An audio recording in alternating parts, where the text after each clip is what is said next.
Salut les amis, quelle bonne nouvelle pour aujourd'hui, c'est la rentrée. Merci Seigneur, c'est la rentrée. Donc je vous souhaite à tous et à toutes une bonne rentrée, que vous soyez élèves, étudiants, étudiantes, parents ou enseignants, enseignantes, responsables d'école, de centre de formation ou autre, si vous êtes dans une autre sphère d'activité, mais que vous faites votre rentrée aujourd'hui, et bien bonne rentrée. Ou que vous faites votre rentrée cette semaine, dans les jours qui viennent, là, et bien bonne rentrée. Merci Seigneur pour les vacances et je te remets notre rentrée.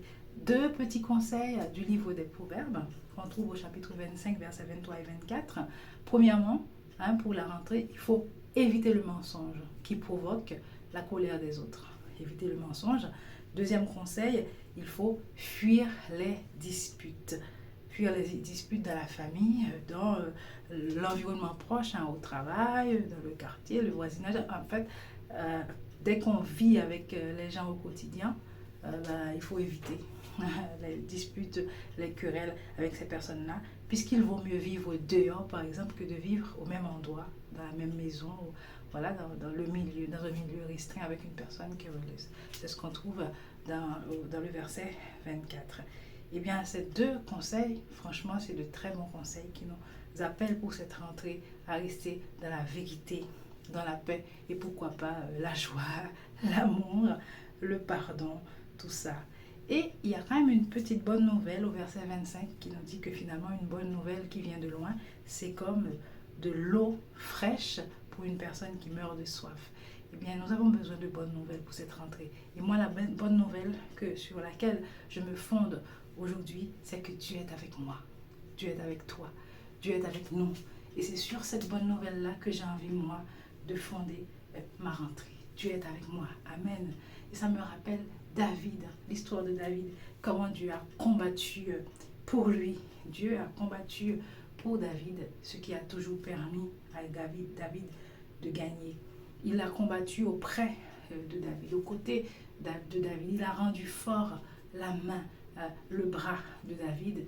Il l'a rendu intelligent, il l'a rendu capable de résoudre pas mal de difficultés. Et du coup, David a eu beaucoup de victoires.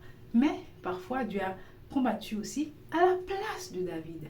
Dieu a affronté lui-même l'ennemi à la place de David. On se rappelle cette histoire qui est citée à la fois dans le livre des rois et dans le livre je crois que c'est, dans le livre de Samuel et dans le livre des chroniques, qui parle de Dieu qui marche dans les cimes des mûriers. Et David n'avait qu'à tendre l'oreille pour entendre Dieu qui est en train de marcher sur l'adversaire, de marcher en direction de l'ennemi, de marcher vers le combat. Il a dit à David, non, non, non, cette fois tu ne vas pas te battre.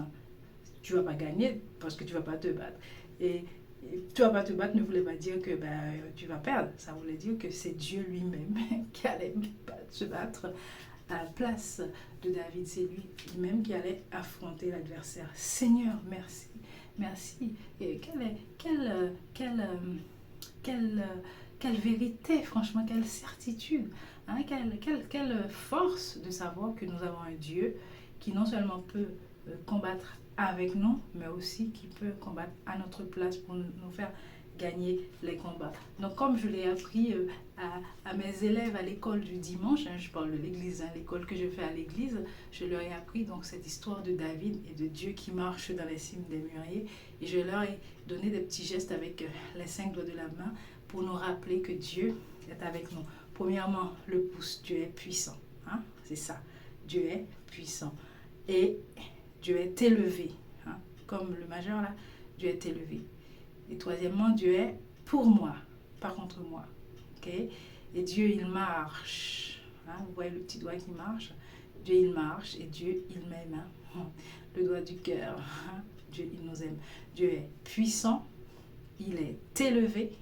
Il est pour moi, pas contre moi. Il marche et il m'aime. Dieu est puissant. Il est élevé. Il est pour moi, pas contre moi. Il marche et il m'aime. Eh bien, franchement, si ça ne peut pas me réconforter, il n'y a rien qui pourrait le faire. Dieu, il m'aime. Et c'est ça, la certitude que j'ai pour cette année. C'est ça qui va me permettre de faire une bonne rentrée et de passer une bonne année pour la gloire de Dieu. Bonne rentrée à tout le monde. Bye bye.